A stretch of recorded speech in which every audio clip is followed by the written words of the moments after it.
Hello.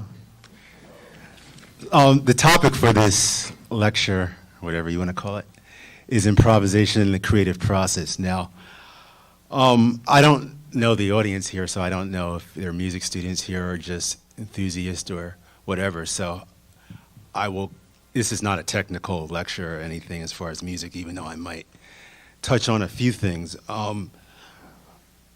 When one decides to become a jazz musician, which is what I did at the age of 12, if you really think of what the question, like if you play an instrument, or if you're just starting out, or if you maybe play classical music or something, and then you decide you want to be a jazz musician, and you look for somebody to give you guidance or a teacher or whatever, the basic question you're asking is how to improvise. That's because that's kind of how we define being a jazz musician. Now, I've never looked in the dictionary to see what the official definition of improvisation is. I'm sure there is one in the dictionary, but I don't know what it says. But anyway, it's really a question that there is no answer to. The general idea that most people think improvisation means is making music out of nothing or up on the spot. And this is not Bewitched, like Samantha Stevens can just twitch her nose and make something come out. This is there is some truth to that definition at certain times in certain places, when the conditions are right and the spirits deem it possible. But improvisation is a discipline with a craft, and that word doesn't really mean anything. I mean, there's a lot of, in jazz literature, especially in recent years, there's been a lot of debate or discourse on the difference between improvisation, composition, and and other topics like that. And what it comes down to is all a craft. It's all a discipline. It's all a mode of life, a mode of existence. It's all a lifestyle, and it's just different ways of getting up in the morning and doing your work and kind of defining yourselves. So anyway, the quest to really become a jazz musician is the quest to answer that question: what is improvisation? And to me, like, if you look at the body of work of any jazz musicians that we know or admire, their body of work is the actual answer to that question. Those people, like somebody like Charlie Parker, is a flesh and blood synthesis of that question, and he came to a very unique answer of that question, one that, for whatever reasons, he was really able to tap into his own inner, his own way of playing. Thelonious Monk, somebody like that. So I as far as, except for trying to think of an answer, like I could say, you sit down at an instrument, you have a set of chord changes, and you play melodic variations over it. That's one thing that jazz musicians do, but that doesn't really give you an answer to that question. Anyway, when I was 12 years old, I heard Nina Simone on TV, and she scared the living crap out of me. It was just so powerful. It's just something in the music. I can't put my hand on it. I mean, I'm trying to remember the feeling I got from her there. I had nightmares for a couple nights. She really scared me, but it was something about it that was really drew me to want to play jazz. And I don't even know if I define her as a jazz musician. She kind of just created her own idiom. She can take any song, be it a Bob Dylan song or a jazz standard or a gospel song, and just kind of play it, and it's her music, it's her style. So, but I also saw Ahmad Jamal on TV, and he was playing a blues, and I, just remember thinking, wow, this looks so cool. I wanted to be a jazz musician at the time. I was playing a little classical music before that, and I always had kind of, I was interested in all kinds of music. I was listening to the pop music my friends did in school, classical music, because my mom always pushed it on me, basically, and church music, because I was kind of a religious kid at the time.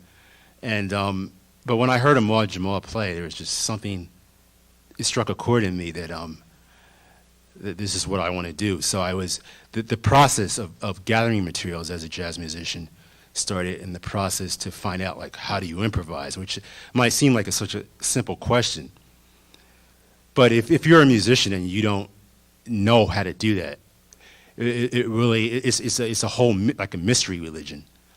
And it's, yeah, I mean, it's a whole, and it's funny, after a while, once you start to play a little bit, and you know, even if you're not improvising with virtuosity or concept or whatever, you know, you have a little bit of a concept of what that term means, but until you do, it really is all magic. You know, I remember seeing at the time, later, some films of Louis Armstrong and early jazz musicians on TV, and it was magic. You know, how do they do that? How do they get up there, you know, just and play every night and just pull stuff out of the air? So anyway, the quest to answer this question begins in the quest to gather materials, because for the mind to answer a question, it has to have materials to work with. There's many ways jazz musicians go about learning their craft of playing jazz, and the great thing about it is that there is no textbook. So most great jazz players are a product of their own imagination somehow. Their own inner mind is their workshop, their textbook. Even though there are a lot of textbooks out here, I mean, there is no way to point the way exactly, except for get experience, play, you know, keep working at it every day.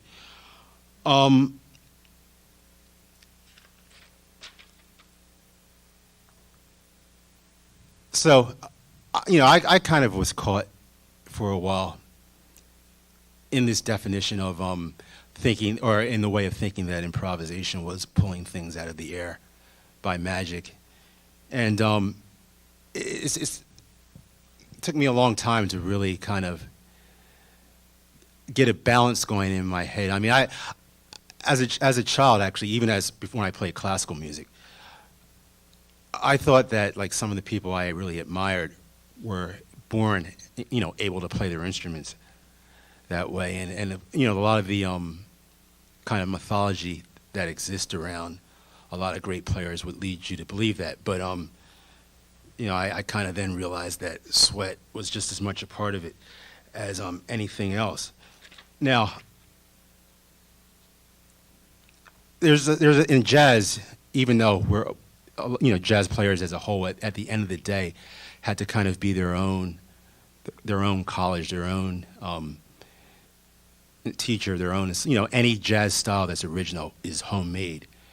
There is such a thing as jazz teachers, and people often wonder, like, you know, the balance between, like, actually studying with somebody, working things out on your own, you know, what is the balance? Now, it's funny, if you go around the country, I think every city probably has one guru of some sort. I don't know if this is a phenomenon that's getting rarer than it was when I was a child in the 70s. And growing up in Wilmington, Delaware, there was a guy, Robert Boise Lowry, who was Clifford Brown's teacher. I grew up in the same town Clifford Brown grew up. In fact, my mother was personal friends with him. And Robert Lowry was from North Carolina. He played trumpet, sax, piano, and violin. Or actually, he played a little bit of every instrument, and he taught every instrument.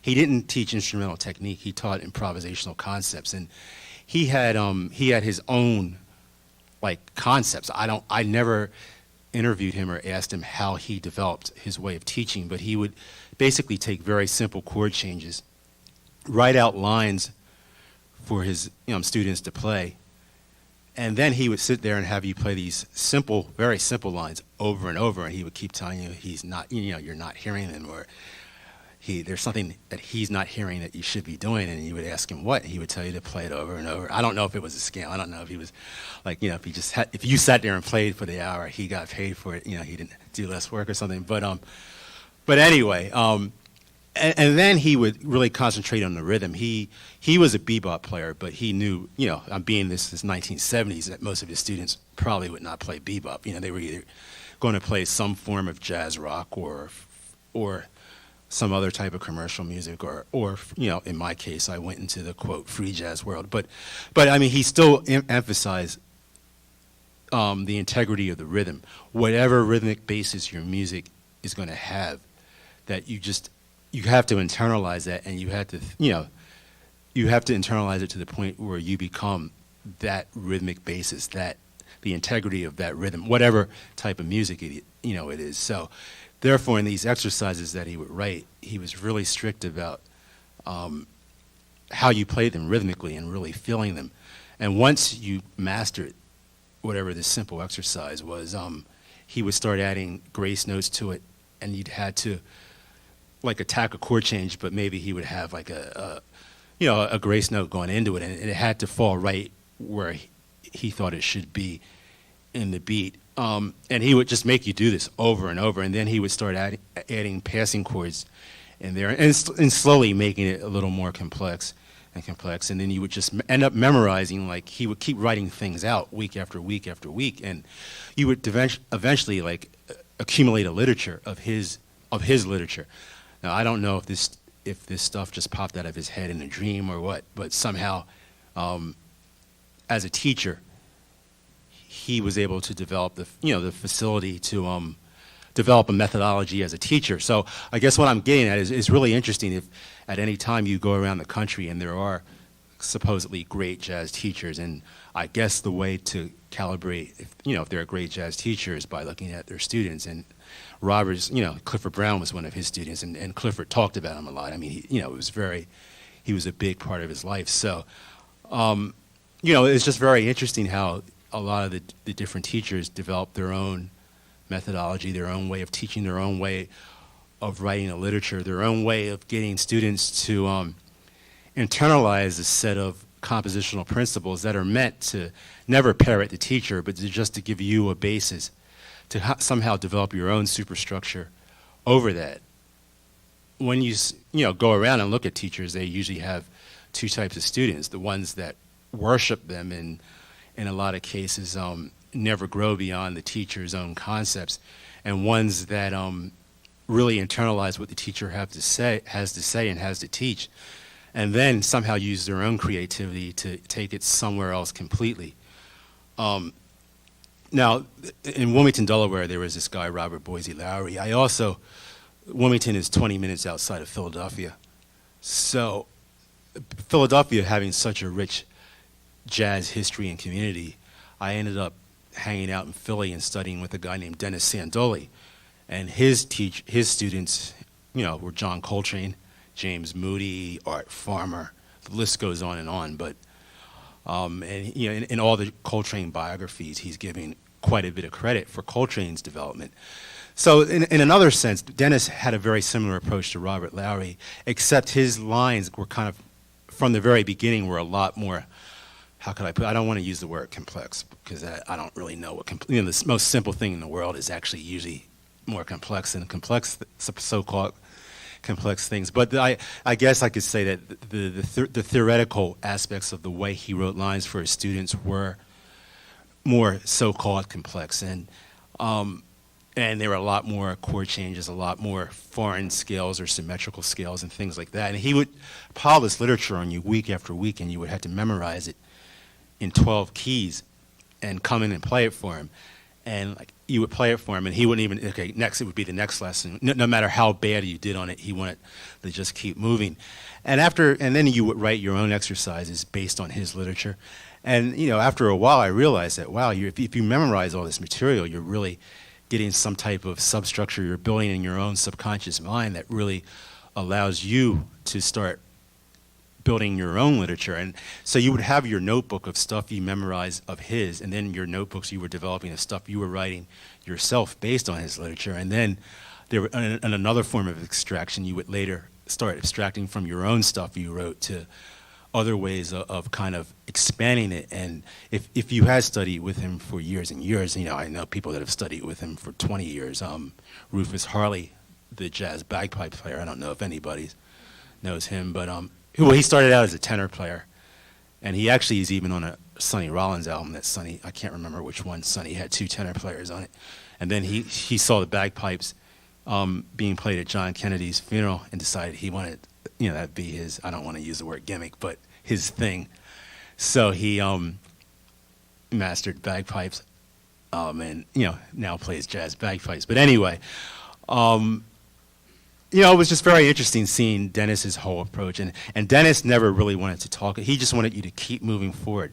And whenever you asked theoretical questions and things like that, he didn't want to talk about it. He always was under the impression that the more music you just knew, that at some point all your theoretical questions would arrange themselves in your mind and answer themselves. So the whole idea was just the gain of experience, the learning of more and more things, and throwing yourself in situations that you might be very difficult for you to deal with, but just try your best anyway, and you're going to, the learning experience will occur.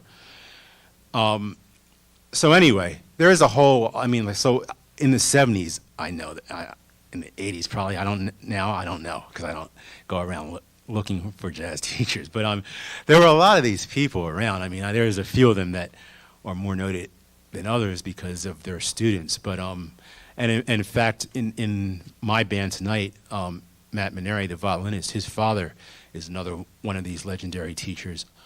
Also, his father teaches in Boston, and a lot of people go to search him out too. And his father is has a lot of disciplines. He's a clarinet player who plays sax also, and not only is he a multi-reedist, but he also, as a composer, is a microtonal expert. Apart from also knowing about the jazz lexicon very heavily, so he's, has a wide variety of philosophies and approaches that he can bring his students into and show. But anyway, so the quest goes on and on and on. Whether it's learning through records, learning through older musicians who, you go and make an ass of yourself playing with, but learn, and studying with great teachers, and all of the above together. Now, the other thing is geographically is very interesting. Dennis Sandoli was in Philly. Robert Boise Lowry was in Wilmington, Delaware. Joe Manere is in Boston. I have never searched out great teachers in the West or anything. I don't know what it has to offer, but jazz is just very interesting. How certain methodologies, ways of thinking, sounds grow up in certain geographical areas, and even though jazz musicians everywhere can communicate through music, being a universal language, that there are different people from different areas do play differently. There is like different aesthetics that kind of rule areas, and I learned this firsthand after moving to New York and playing with some people from Chicago, and it was really a lot different than playing with people from New York. Obviously you can adjust and you can communicate, but somehow if people move to New York, they kind of thrust themselves in a certain situation, a certain psychological space, and there was this kind of shared way of approaching rhythm and approaching pulse. And if you played from somebody from Chicago, it was a little different. Even if you superficially play the same type of music, or people would still think of you as kind of coming out of the same idiom, there was a difference. But anyway, I'm backtracking now. This is not really part of the creative process and improvisation. The other thing with young jazz players is that process and product really do merge and become the same thing. So I think a lot of people that really develop unique styles as improvisers have very good imaginations about their practice routine and how to develop a practice routine. Now, I'm a big boxing fan, and I know, talking to a lot of boxers, that they would say, like for instance, if a boxer has to go to jail for whatever, but he has a fight coming up, a really imaginative boxer can figure out how to stay in shape just using a phone book. They'll figure out how to do exercises or something. And it's really interesting with an instrument. There's somewhere in the energy field where how you do how you develop ways to practice your instrument and the final product of your sound merge. And you usually try to come up with some concept of what your sound is going to be, and then your subconscious mind breaks it down to a point. And sometimes you know where you want to go, but you're not there, so you had to kind of figure out a roadmap to get there. And then, so the next question is, how do I practice to get here? I used to read a lot of jazz biographies. I used to read Downbeat, whatever. Just in reading Downbeat, I was always interested in reading interviews with musicians and just trying to get any gleam into how they did practice. I used to follow this one pianist around my hometown, and he finally, gave me, told me what his practice routine was, which was getting up in the morning, practicing scales for an hour. Then he would practice Beethoven sonatas for an hour. Then he would practice Slavinsky's Thesaurus, which is a big book. There was a book Coltrane went through. Actually, Herbie Hancock used that book also. And then he further down the day. And I for a short period of time, I actually kind of copied this guy's routine until I used it to help develop my own. And got some ideas from him. This guy was crazy. He actually ended up committing suicide. That I didn't want to copy, But anyway, I remember reading in the Coltrane book, the first Coltrane biography I read was Tracing the Train, and I was not only impressed with his work ethic, but also with his his imagination and how, for instance, he was really interested in how harps played arpeggio, so he got harp books and wrote out exercises on the sax based on the harp books, and sometimes actually memorizing the passages in the harp books that he could play on the sax. And when I used to study with Dennis Sandoli, he would, get students to start talking like, "What do you like in me?" So if you're a pianist, but I was telling him about some violin pieces I liked, he actually told me to get him and had me to write out a left-hand part for him, and we actually did arrangements and made him into piano pieces. So there's infinite varieties, sources, and ways of challenging yourself every day and coming up with new ways of practicing, and and keep expanding yourself. I had a classical piano teacher that used to make have you a half hour a day sight read music, but he would have you put an umbrella here and close the thing, and you'd be groping around feeling, and that was. He actually studied, he was a pianist, had studied with Rudolf Serkin, who the only reason I mentioned that in the car up here, Matt Manere had a funny story about Rudolf Serkin. But anyway, there's endless ways of using your imagination to come up with new ways of practicing, and I think, I know that if anybody, musician like Monk, anybody who has a very distinct personal sound, that they somehow at one point had an image of what they wanted to sound like, and then they had to grope around and find ways to get there. So that entailed finding a way of practicing to bridge the concept that you have in your imagination with the actual physical production of the sound and the the whole mathematical unfolding of the sound. And that often, requires going against the grain or coming up with some type of way of practicing that if somebody walks in your practice room, they will think you need a straitjacket. But if that is your way of getting to your sound somehow and you have worked it out, that's cool. William Parker, for instance, before he actually played bass, he used to listen to records for hours, and he would have a broom and he would just play, the bass on the broom, and this is before he had a bass. And when you do something like an exercise like that, which wasn't an exercise, he was having fun and experiencing the music. There's a bridge that happens between the music as a intellectual thing, as a physical thing, an actual kinetic physical experience between the music and your instrument, and an exercising of the imagination and the overall process of making music. All those things are somehow fused in an exercise like that. And it wasn't an exercise for him. He wasn't, I don't know if he knew he was going to own a bass one day or be a bass player. Obviously, there was an intent to be a bass player because he was trying to play bass lines on a broom.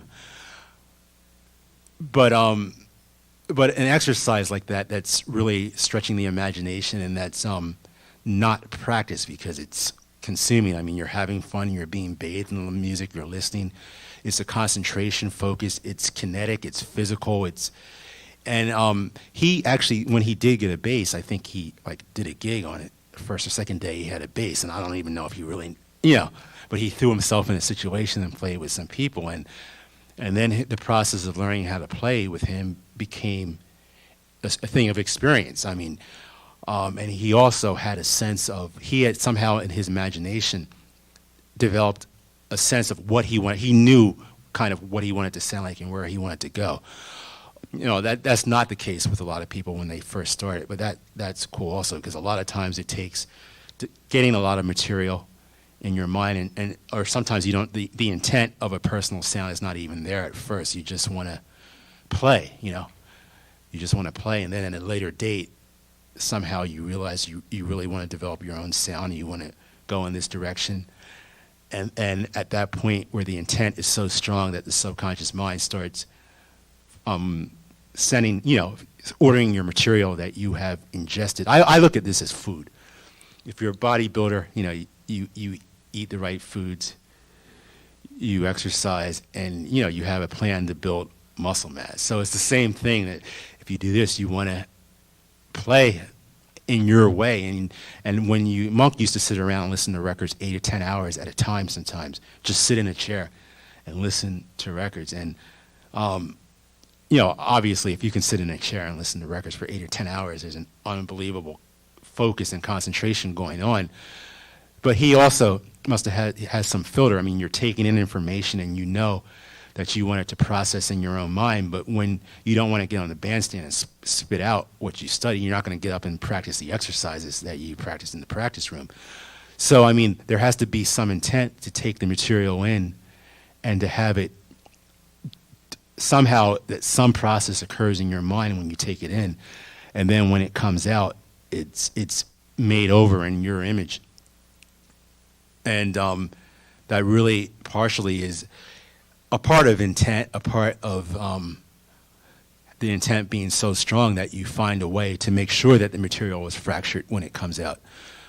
Nobody is 100% original. I mean, that's impossible. The only person that's original is God, And apart from that, I mean, we all, there's a history, and if you play an instrument, you have to deal, some with the. I mean, even if you think you're bypassing something, you're not, because that history is just there, and we're all part of it, and there's no getting away from it. So nobody is original, and at the same time, we are completely original. I mean, there's no two snowflakes alike, no two fingerprints are. So what we that play instruments, what we're trying to do is just get whatever our little personal stamp is. We're trying to put that on the music. But, I sat around and listened to tapes of all different types of music, and if you do that for 6 or 7 hours, sometimes it feels like it all comes from the same source, which it does if you have a religious state of mind and you believe that. But it somehow sounds like it can all come from the same musician. So there's, variations on the theme, but nobody. I mean, Monk is the Monk's original pianist in a certain way of looking at it. But if you really break down his playing, you can trace all the elements of it. It's just that somehow he puts it together in a gestalt, in a whole that is fresh for some reason. And so anyway, what I was saying is process and product are really a part of the same thing, and somehow the hours and hours that you put into practicing and the ways you develop to practice your instrument in your own unique way enter into your sound production, into the way your eventual sound comes out. Now, what is music? Is it a sound? Is it harmony, rhythm, melody? I mean, you tend to think of music as some mixture of harmony, rhythm, and melody. But I do think that that it comes out of a sound. The sound is the first thing. Once you have a sound, and a sound is kind of defined as a gestalt. It's a sound. It's a vibration. It breaks down from there on its own, and the harmonic, rhythmic, and melodic aspects kind of define themselves based on the sound. A Monk, a Coltrane, anybody with a original sound, I think that what's involved there is a worldview, and they tend to start out with a concept, a worldview, something that they're trying to express that goes beyond music. And from there, the musical considerations, the technical considerations, have to come out of concept, because if the whole raison d'etre is music, and the whole thing that we have is like some type of technical discussion, and then I don't know where you can go with that.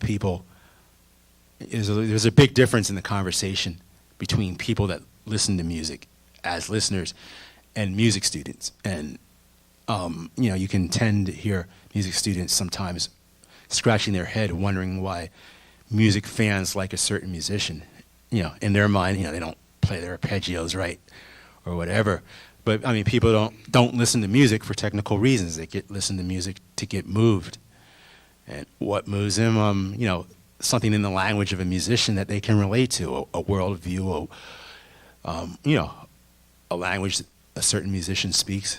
The fans of that people relate to it. They see the world the same way somehow. So any musician, any jazz player really looking for an original sound, it has to come out of concept and not out of music. It has to come out of some intense desire to express a worldview in sound. Anyway, it's just really very interesting when you start looking at different players. And motivation is another huge factor. I think a lot of musicians who are, any musician that gets to an original sound gets to it by following their instincts, their intuition, and getting into it in that fashion. But I do think, a lot of people do break things down. Even the most instinctive musician who doesn't articulate how they do things, very well. I think they do have a very they reach the intuition, and then they break it down in a very logical way in their own language to themselves. And it's just very interesting when you see how people get certain places. And for instance, Charlie Parker, he was playing from all intent and purposes on a very mediocre level, was at a jam session. Drummer Joe Jones thought he sounded horrible, threw a cymbal at him. He disappeared, supposedly went in the mountains and learned all these Lester Young solos, and then somehow came back with his own sound when he reappeared from the mountains. Now, this is the mythology. I don't know. I'm sure there's a lot of truth into it. I don't know exactly if that's exactly what happened, but I'm sure there's some element of truth to it. And it's really interesting how he got to where he did from learning Lester Young solos, because obviously some process happened to those Lester Young solos in the meanwhile to make them, the product that we know of as the Charlie Parker solos. And whatever that was is lost. Nobody knows. If he learned the Lester Young solos and somehow used that material, wrote out his own exercises. But when you listen to him, there's an unbelievable discipline behind his improvisations. Not only there's unbelievable discipline, but there's an abandon also, and there's a spontaneity and an abandonment and a freedom, and a way of taking any musical material and it somehow fit into the compositional gestalt of his way of playing solos. He could quote anything at any time and make it make sense within any standard he was playing. So there was some real unbelievable system at work in his subconscious mind that allowed him to solo in the way. And at the same time that the system was so in place and so strong, the freedom and the abandonment was there too. I could have been the dope. I don't know.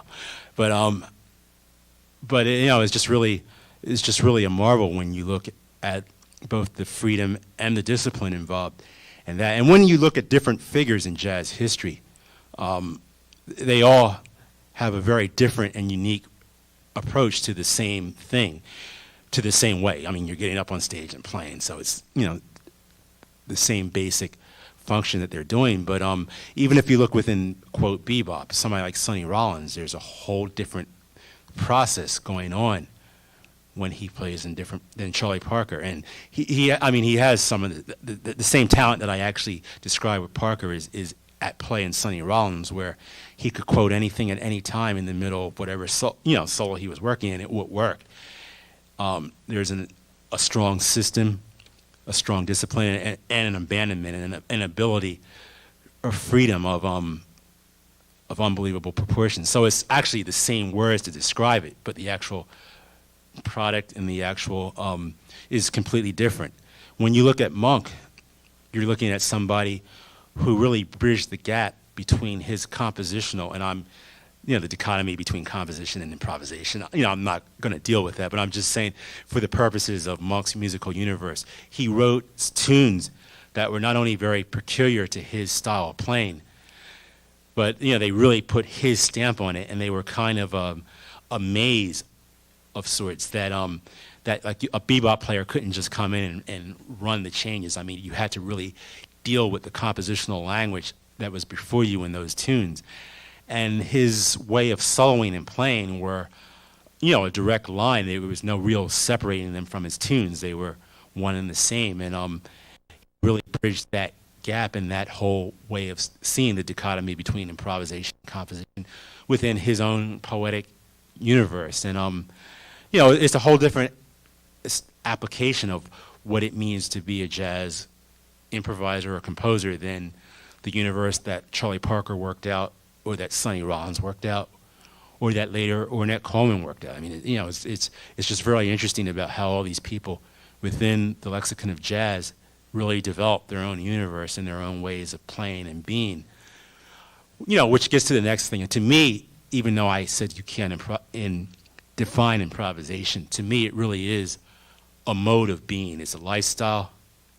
It's a way. It's just a whole set of attitudes, and it's a language. It's a way of body movement. It's basically a mode of existence. And I think a real, an improviser that has, quote, integrity or whatever, they somehow really, I mean, not only do they live to do what they do, but they really bridge the gap. I mean, the way they play their instruments, the way they wake up in the morning, there's just it all comes out of a worldview. It all comes out of a way of seeing things, and they really are always trying to bridge the gaps between the things they do during the day and the expression that they reach at night when they play their instrument. Now, I think the time for this talk is coming to an end because Bob is coming up here. But the last thing I'm going to say, I mean, as much as we could talk about these things, and I'm just trying to throw out some ideas, from my experiences there. At the end of the day, no matter how much you listen to jazz, play it, we don't really know anything about any of these processes or terms or anything. I mean, any philosopher or any scientist, we're no far closer to saying why we exist, than we were in day one. No matter all the science and philosophy that's happened, we're still at a loss to explain like why grass grows. And it's the same with jazz. We're 100 years into the history of jazz. I have no idea what this music's about. Anyway, thank you.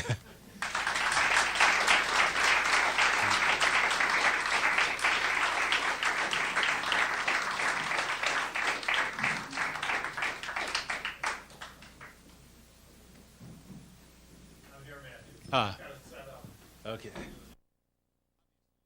Right instrument through which you can express yourself is critical. So maybe you could tell us a little about that. Well, my parents are Episcopalians, and going to an Episcopalian church, we had a very good organist at our church, and she used to play this song that was like a Gregorian chant type of thing. It was a theme that she used a lot in processionals, and I fell in love with that theme at 5 years old. I was an altar boy, and I really love that theme. So I told her I wanted to be an organist, and she just said, "You got to play piano first." So I started studying with her, and it was, basically that simple. But I really developed a love for the instrument.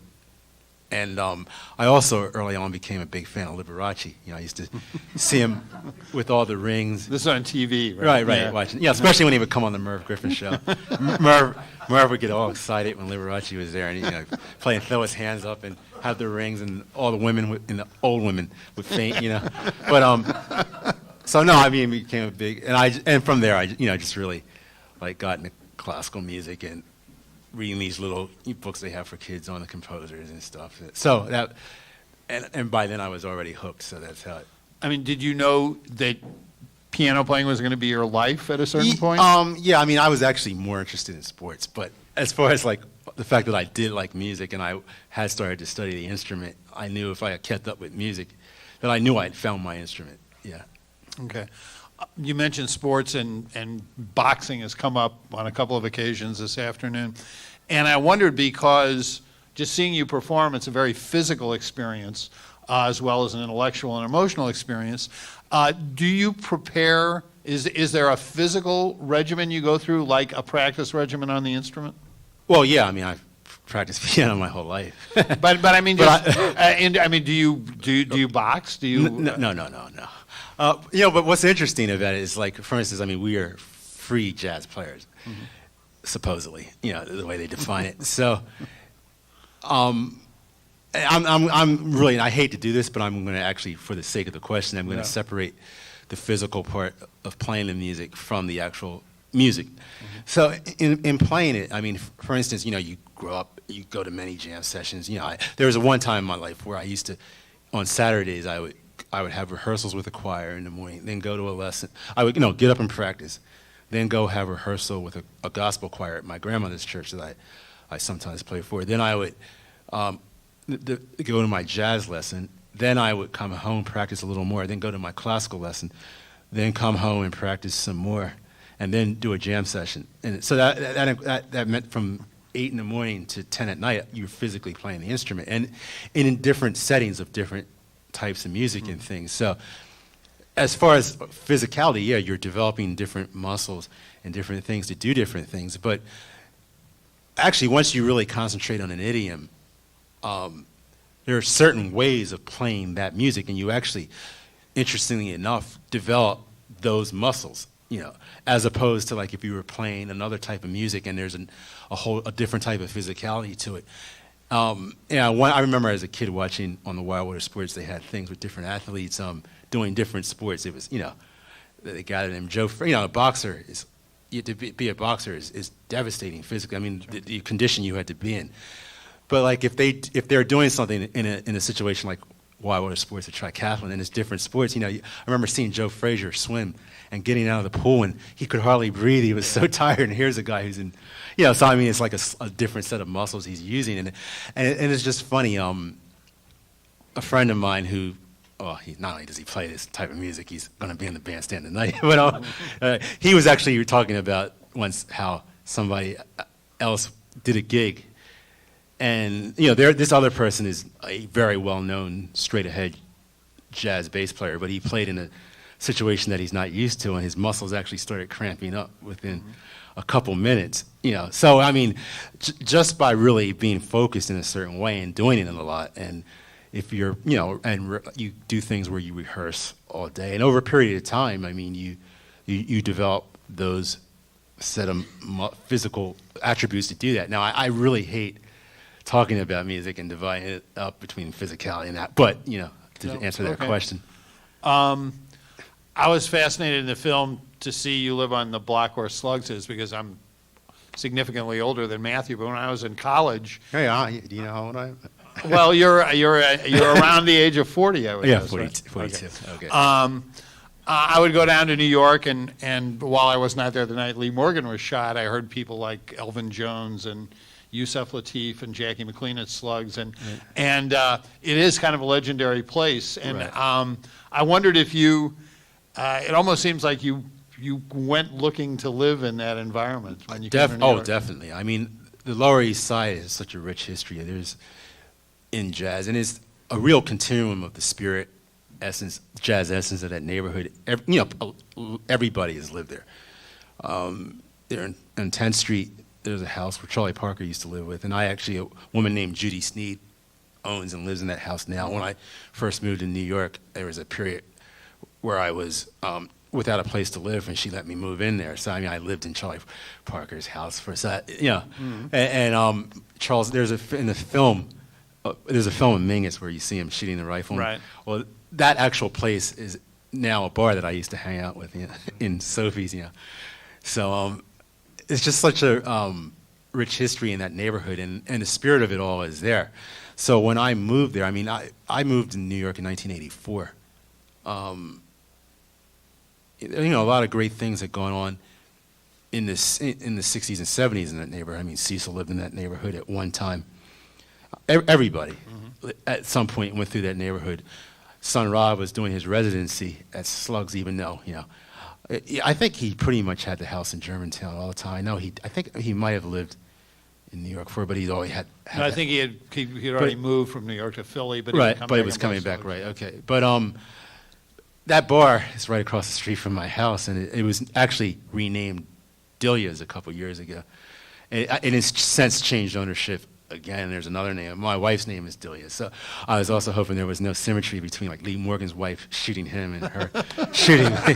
But no, I mean there's a very, very rich history, and I did search the neighborhood out because of that. And William Parker lives on 7th Street there. He's known as the mayor of the Lower East Side. And, you know, there's a whole scene that gels around him in the neighborhood. So, and in some ways, you know, the Vision Festival, which is a festival that goes on in New York every year that Patricia Parker, William's wife, started. And, you know, the festival started out as kind of about that scene, but it's now every year, you know, it's branching out more and more and becoming not about our scene, but, you know, about music in general. But anyway, yeah, there's a very rich history in that neighborhood, and the energy is unbelievable.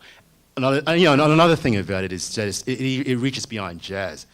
There's just, you know, there's so much in interdisciplinary things that have happened in that neighborhood, and so many people of different disciplines that have lived there. And, you know, you kind of hanging out, which I don't really hang out anymore, but, you know, when I moved there, you just feel all that. It's just all there somehow. Okay, now I take it that another priority of yours when you came to New York was playing with William Parker. Right. And I wonder if you could talk a bit about what had attracted you to William's music originally, and why that relationship seems to be so fundamental to what's happened with your music. Well, the thing about William that was, you know, fascinating to me was he was I saw him as a bridge. He had played with Cecil Taylor. I mean, at the time he was in Cecil's band. You know, he had worked with Don Cherry, and at the same time, there was a really strong group of his peers that he kind of grew up with and played with, especially in the '70s in New York. That it basically got no critical acclaim back then whatsoever. You know, people like Daniel Carter, Billy Bang, Roy Campbell. You know, there was a whole scene of Williams' peers, and I think one of his first recordings was with Frank Lowe, who was also a group. So, I mean, William was playing with an older generation of the founders of, quote, free jazz. Then he was playing with his own group of peers and developing a whole different music that was completely different than the music he had played with the other generation. And then he was kind of fostering a scene of younger people around him. So it was like he was a bridge to 3 different generations, and could you know, easily operate within all that. So, like, to hear him play with Cecil Taylor, and then to hear him play with one of his own peers like Daniel Carter, and then somebody younger, he had all the energies of the old, but in a completely new way. And it was so it was obvious to me that he was the figure that was bridging everything. And you know, me having a concept of where I wanted to go and like how I saw myself and what I wanted to be, I knew he would be a central part. You know, especially being that, and I had talked about the regional thing earlier. You know, this was kind of a regional thing. It was, you know, I was going from Wilmington, Delaware to Boston, where I lived for a year when I went to New England Conservatory in New York, and that's a route that a lot of people take before they go to New York. They go to Boston for a lot of reasons. It was cheaper. It's cheaper to live in Boston. It was. Not anymore. So I mean, I mean, it's an easier place to like just practice and get your music together before, because you just often think when you get to New York, all the sharks are going to be there, and you're going. So you want to go somewhere else, and being that there's like a whole student thing in a lot of colleges, it's easier to find young people to play with, and you definitely want to find people, your own peers. And I didn't say this, and like there's 2 ways to go about for a young player improving. One is to play with people older than you and more experienced than you, so you can get the necessary, slaps in the faces that you need to get up in the morning and work on it and get better. And then the other thing is to work with your peers, because you're going to have a similar sensibility with your peers, and you can going to be developing like something together. So, and in Boston, that's easier because there's a lot of young student types. There are people with the same aspirations you are. So that's a usual move where people go to Boston before they go to New York. I mean, you go back in history, Cecil Taylor did that, Sam Rivers, Jackie Byard. So, I forgot the question. What was it was about William. We were talking about William. Right. Yeah. So anyway, I mean, I guess that's a long way around it. You've been involved in a lot of different musical situations with William. I wondered how the one we're going to hear tonight came to be, why you created the string trio, what was going on that led you to this particular ensemble. Well, I really like playing with drums. I mean, without drums. I mean, I like playing with drums too. Well, if there are any drummers here, I don't want them to come. Why are you dissing me? I play for instance, I play in the Davids Ware Quartet, which is a powerhouse tenor. I mean, David has a huge sound. Therefore, in that band, like the drummer has to play kind of loud to keep, and I had to So, as much as I love doing that, I guess doing that a lot, it would lead me to want to play also in a situation without drums, and that's more of a chamber music situation. And I formed this trio partially for that reason. I mean, when I get off the road with David, then I can play with just unamplified with the violin. No, but anyway, I mean, I also it's the sum total of the personalities involved. I met Matt through Gary Joins. You know Gary, right? I do know Gary. Right. And Gary was the saxophonist in the beginning of the video, if those of you saw the video, who was talking about his and Matt's days at the New England Conservatory. Right. So. Gary, I think he did a recital there, and he was telling me about Matt, and I was it was Gary's concert, I think. And Matt must have been about, 14 at the time? 16 or 17, so, and I think he had a mohawk then, I'm not sure, he was punked out somehow. But, I met Matt then, and I, made a mental note, got to play with him some other time, and then somehow years later the situation presented itself. I gave him a call. I don't exactly remember the whole choreography behind how everything hooked up, and then later when I started recording, when I first Hadart got in touch with me which is the label the string trio recorded for. When they got in touch with me to record, Werner Eulinger and I, the owner of Hadart, were discussing projects, and I told him that, Hadart has such a rich history. They're a European Swiss jazz label. Anthony Braxton's recorded for them, Cecil Taylor. I mean, Steve Lacy, Joe McPhee. Well, the label was started kind of for Joe McPhee. But I said to him, in the spirit of the label, I kind of wanted to do a chamber jazz product, a jazz type of group, and somehow, we came to that determination of that group, and I've kept it together ever since because it, it's one of the best one really strong vehicle for what I do. I told you I wanted to ask you about when you have established musical relationships, bringing new people into the environment. You and William, and ironically, I once spoke to Matt Manere about this in terms of bringing you into an environment that he had with Randy Peterson, the drummer he had worked with for years and years, because there's a trio recording in that configuration. So what? So what? But you and William had already been playing for 10 years or more when Matt started to play with you. Can you say anything about the process of making someone feel at home when you've got that foundation there? Right. Well, I remember in the liner notes you wrote for Matt's album, there was a quote from Matt about the first time we got together with Randy. Like, there was some real tension. I don't remember how it was phrased exactly, but like somehow he thought. Well, he said after the first day of rehearsal, he thought this is never going to work. And then the next day, everything fell into place. So in that case, no, there wasn't. That situation didn't occur in this group. I actually kind of have a good intuition about like who can work together or not. Mainly because when I was in when I was in school, I was class president and vice president and secretary 1 year. So just having like some background as a politician, I learned how to kiss ass and like figure out how to like make, but no, I thought they would work well musically and get along, and they did. You know, I mean, it was.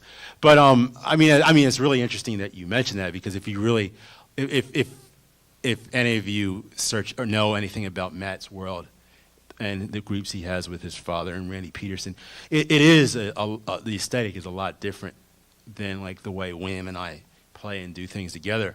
I mean, the aesthetic is totally different. In fact, I mean, it's a whole different approach to the same type of music. But I just felt that I play with Wham, and I knew I play with Matt. You know, I knew Matt and I had some dialogue, so I just thought, you know, since I have dialogue with both of them, I couldn't see how it would be like a complete mismatch. You know, it just and it worked. Yeah, and it worked. So you talked about how playing with David S. Ware's quartet provides different challenges and different opportunities in terms of your expression than the string trio, for instance. When you anticipate a performance like tonight, is there a different mental preparation that goes on compared to last year when you came here and prepared to play with David's quartet? Well, I mean, it's a lot different. You know, I don't. You know, at this point, I don't know if I go through a mental preparation, because I play a lot, so it's just like, in one sense, you just do the gig, you know. But there is a different like headspace you bring to different situations, and you know, the big thing in this group you don't have to deal with that you do in a powerhouse quartet is, you know the monitor situation is going to be easier to hear everybody, and even though like in a situation in the Ware group, which is a pretty extreme situation, because he has one of the biggest tenor sounds in the history of the universe, you know, and also he likes monitors, like to have two monitors, and he likes to have the monitors loud, so therefore everybody else starts turning up their monitors, and no, some situations that's perfect, especially if you're playing in an outdoor situation where there's a lot of people and it's a big sound system.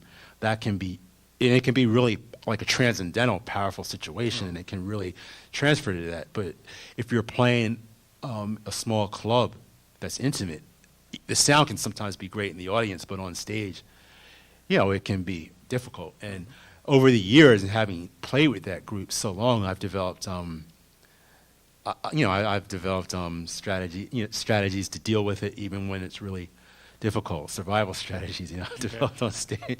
But in this group, the sound usually tends to be pretty good. There actually have been situations where the string trio has done concerts and the sound on stage has not been good, and that's, you wonder like why, how could that possibly happen? It's it should be, but generally speaking, and you're going to be able to kind of just relax into the sound of the players, a lot easier, because you're going to be able to hear them, and it's not going to be that type of gnashing of teeth and things you have to deal with, in a powerhouse situation.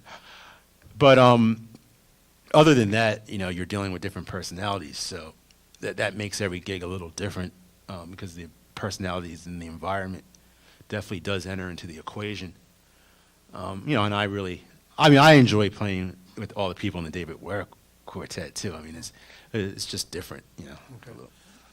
One thing that hasn't been touched on yet is a series of recordings that you're producing as well as performing on in many cases for Thirstier Records, the Blue series of recordings. And I've really found them to be some of the most challenging and original music to come out in the last 2 or 3 years. They don't simply involve people you've been playing with like Matt and William, although they're in the mix, but also people like Spring Hill Jack or DJ Spooky, and you're bringing elements in that might not be heard but in the string trio or in the David S. Ware Quartet. I wonder if you could talk a little about how that series has taken shape and what kind of discoveries it's led you to in your own music.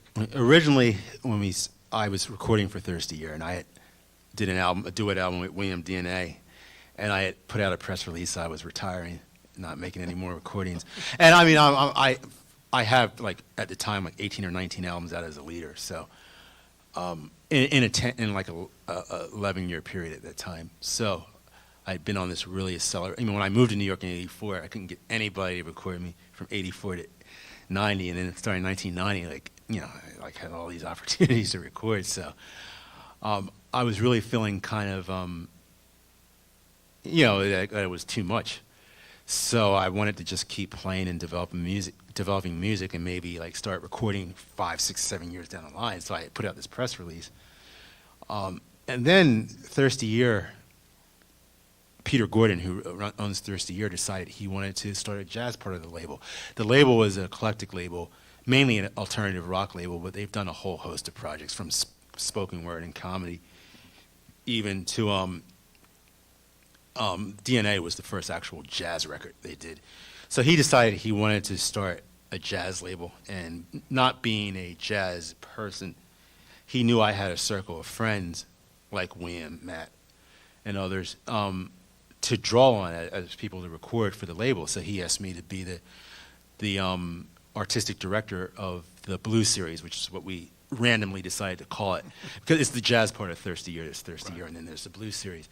So he asked me to be the artistic director, and we tried to decide what's this label about. So the first thing we decided was like 1999, I think, that in the '90s was kind of a very fertile period for this music. A lot of independent labels had started, like Fidelity, No More Records. There's a whole host of them, Box Holder Records, and they were recording our scene and other scenes.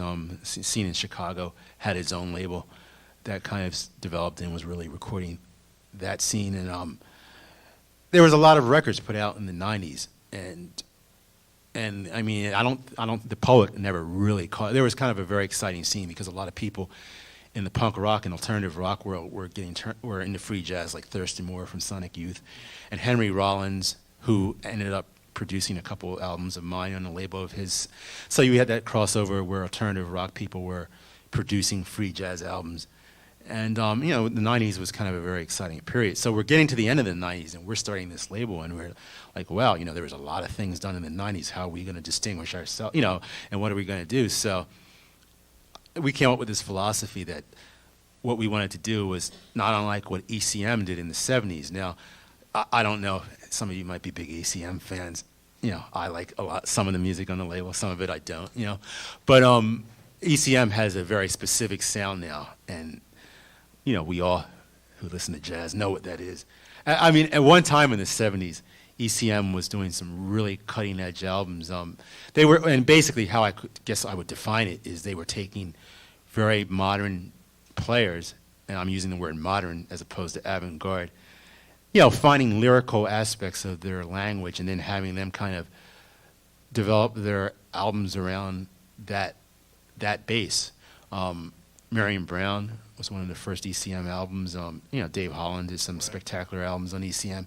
A whole group of people at the beginning, and ECM slowly evolved into something else. But anyway, so our goal, how we defined our goal, was very similar to that we wanted to take forward-looking modern musicians with a strong background in jazz and kind of isolate the lyrical aspects of their improvisation, composition, and then focus the CDs around that.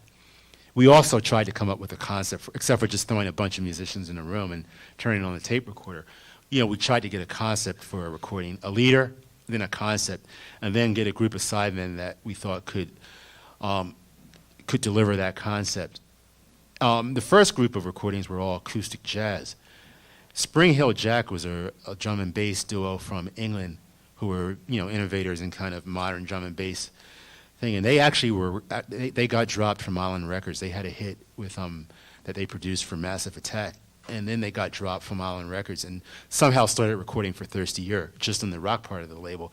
And we were talking to them, and their knowledge of jazz was astronomical. Actually, in some ways, they know more about European jazz than 10 times more than I do, And I was just really, taken away by their knowledge of jazz. So they had expressed interest in doing a collaboration at some point. So why not do it on the Blues series, we decided. So we did an album with them where they came in with some ambient types of beds, not with beats, but kind of ambient soundscapes. And we gathered a whole group of jazz musicians, including William Parker, myself, Evan Parker, Tim Byrne was on it, Matt Manere, Roy Campbell, Daniel Carter, and we improvised to their beds and their ambient beds they did, and then they went and did some post-production work, and that happened. And from that, we just got these electronic type of collaborations. We got the bug for it and started doing a whole bunch of projects with other DJs and rappers and things. And it's funny. That's actually recording-wise. That's what I'm doing now, kind of beat albums and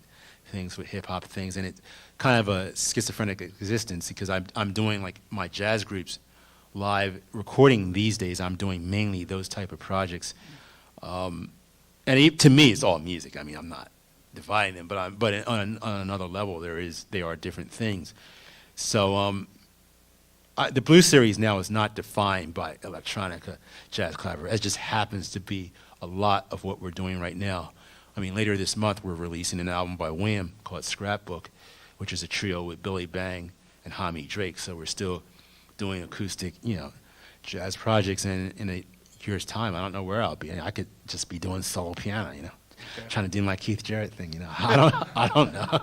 Yeah. So the Blues series is a open continuum. It's open at the top. It's become a certain thing right now, but will be mutating at some point. I think we've hit, it's supposed to be the time limit, and I haven't given anybody a chance to ask questions. So I'm going to see if there are any questions from the audience, and maybe limit it to 2 or 3 quick ones, but not to hog all of the conversation. Is there anybody out there who would like to join? Yeah. Do you have any new projects, either touring or stuff in the studio you can tell us about? Right. In the studio, I just did an album recently that we just finished doing the post-production work for it. It started out as kind of the idea I was going to take some people from a classical world and do a thing. So I brought my trio in, which is Wham and Gerald Parker, and I brought a classical clarinetist in Evan Sapourin, who plays in Bang on a Can All-Stars, a new music classical group. And I brought a classical violinist, Daniel Romanin, who's the music director with the Bill T. Jones Dance Company, and he's a classical composer. And it started out like I brought in the studio some ambient backing tracks too, which were made up of city noises actually, and things like typewriters and things. And I actually had some, kind of thoroughly composed pieces for it. And we did a lot of post-production work, and it's like it's some of it has classical textures, some of it is really avant-garde. So I just finished that, and it was going to be put out under my own name. But when my record company heard it, they were like, they kind of got scared for a second because it's so avant-garde. But it's actually coming out as a, quote, Blues Series Continuum album. And that'll be coming out later this year. That's my next project. I'm right now contemplating my next Matt Shipp album, which I don't know exactly. I have some idea what it's going to be. But this kind of classical, this album that I'm talking about right now, which is a mixture of kind of city metropolitan soundscapes with classical overtones and ambient overtones and music concrete noise elements, is a project that's very close to my heart. I'm looking forward to that. One of my favorite albums of the last few years that you aren't involved in was Evan's solo album called "This Is Not a Clarinet." I don't know if you know Evan Sapourin's album? Yeah. Oh, you know him, okay. Yeah, but and he's also very involved with gamelan music, I believe, isn't he? Yeah. I know him from Banging a Can, and I heard him do a solo concert once, and he's one of the greatest clarinetists in the planet, and I don't really actually know much about him. Well, he teaches at MIT, actually. Oh, I didn't know that. So I get the opportunity to hear him on occasion. Yep, over here. You mentioned how a lot of teachers had to write various things out, or physically write it out. I was wondering how important you think that is to physically write the music. Right. I think, one thing is like since playing the music's physical, like for instance, if you're doing a transcription, I think it's more important to actually just play it on the instrument because you're really forcing all the physical connections with the ear and with the mind. But as far as like writing things, I think it's really important because a lot of, if we take it even past jazz to a lot of old composers, the way Bach learned a lot of his craft was he used to sneak up at night, and his brothers had all these musical manuscripts, and some of them they had locked away that he couldn't see. So he would sneak up at night, get them, and copy them out, and then put them back up there. And he actually learned loads about the craft of music writing by doing that. So I think anything where you're constantly writing out music in whatever way, even if it's copying somebody else's manuscript or writing your own exercise, it adds to some type of whole learning. I think it's very important. One more. And this is Matt Manere, by the way. Oh, this is going to be, he's going to be trying to stab me in the heart somehow. What is your criteria for defining what quality music is in any particular genre? If Matt Manere is not playing on it. I don't know if I get moved, if I want to, yeah. I mean, by moved, I mean, if it moves me to want to dance, if it moves me to want to think, if it moves me to want to get on my knees and pray, or if it moves me to want to kill you. And on that note, thanks a lot, Matthew, for all of this. This was a great multifaceted session, as I said. Thank all of you. You all, I'm sure, are aware that Matt's string trio with Matt Manere and with William Parker, who may also be in here for all I can tell, with the lights in my eyes, is playing here at 8:30 tonight. My next session, which will be, what's that? 8:30? No? Isn't it? Okay, all right. My next session, which will be a Sonny Rollins listening session, will be at 5 o'clock tomorrow, but not down here. We're moving up to the art gallery on the street level to allow the Sneakers Band to get their performance together for tomorrow night. So thanks, everybody. See you in about an hour with the string trio. Thank you.